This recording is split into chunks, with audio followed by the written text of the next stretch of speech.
The story of particle mass begins right after the Big Bang.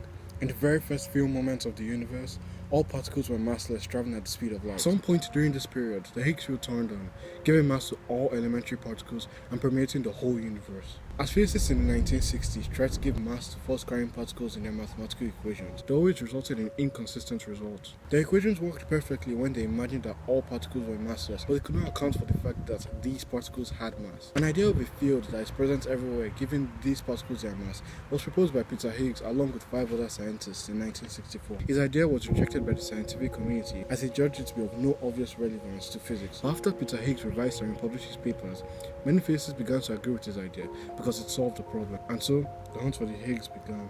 In 2012, physicists at the famous Large Hadron Collider in Geneva, Switzerland were colliding protons together at about just shy of the speed of light. The hopes of producing a particle of the Higgs field, the Higgs boson. The problem with detecting the Higgs boson is that it decays into other particles the instant it is made.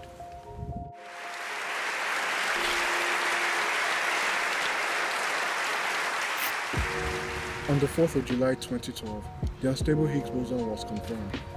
It has a mass of 125 MeV, no electric charge, and the only particle to have a spin of 0. The confirmation of the Higgs boson proved the existence of the Higgs field. So how exactly does this Higgs field work?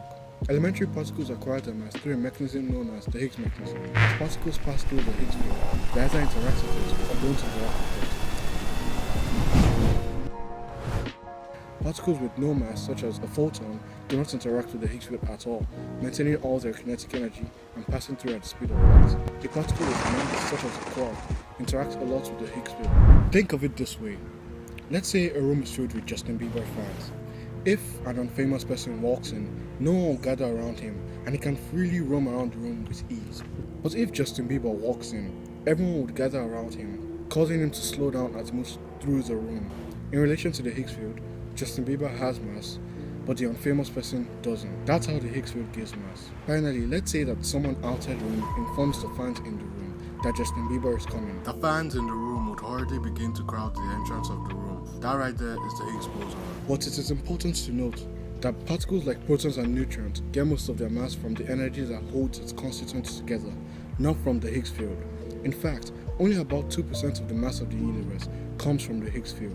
We tend to think of mass as an intrinsic property, yet physicists believe that without the Higgs field, mass fundamentally doesn't exist. Thanks for watching.